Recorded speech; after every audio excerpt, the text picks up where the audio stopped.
Una tilawan ng tinulang manok eh. Ako ginigidumtan gid ba. Morning the best gid sa tinulaw. Kaya mag yellow gid ba. Ya magmantika gani. Basta pinanilat-an ba ka? Wow, my goodness. Wala jud ko na sayop sa akong giadtuan. Lami gyud ang tinulang nga manok na diri.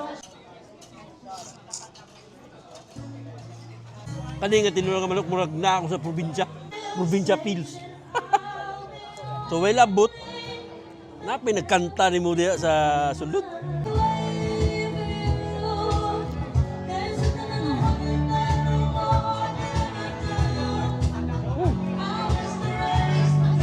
Ano po tayo bag-o na diskubre nga kananan dire sa Mulave Street sa Cebu City. Ug gitawag din nila nga Mulave Cafe and Bistro. So kining gipang order na ako kay ang ilang mga bestseller.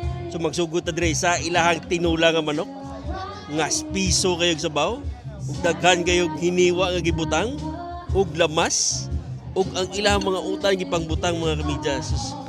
Legendary gyud. Awaga yellow gid ang sabaw. Amoy pa lang ulam na. Ikaduha is ang ilang crispy pata. Humuka.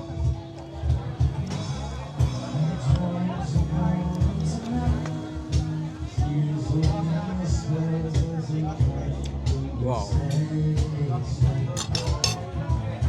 And then dire ang dynamite. Wow. Ug ang ilagi pangambog nga the best chicken skin in Cebu City. And then let's move to the steam pampano.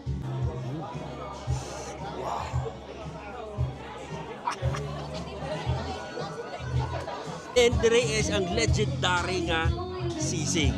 And anyway mga kamidya, napatay gi-order nga ang ilang bestseller nga fried chicken dire.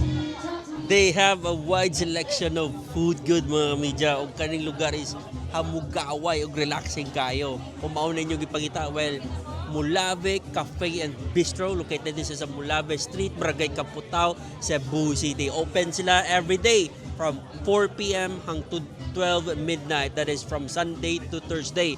Pero pag Friday to Saturday kay 4 p.m. hangtod 2 a.m. So they have also silog meals, and then they have a lot of drinks that you want to chill here in ang pagkaon. Halos na nga gi-order na ako. Lami gyud. There are the best sellers like the chicken skin, the fried chicken, the tinulang manok, the crispy pata, whatever. So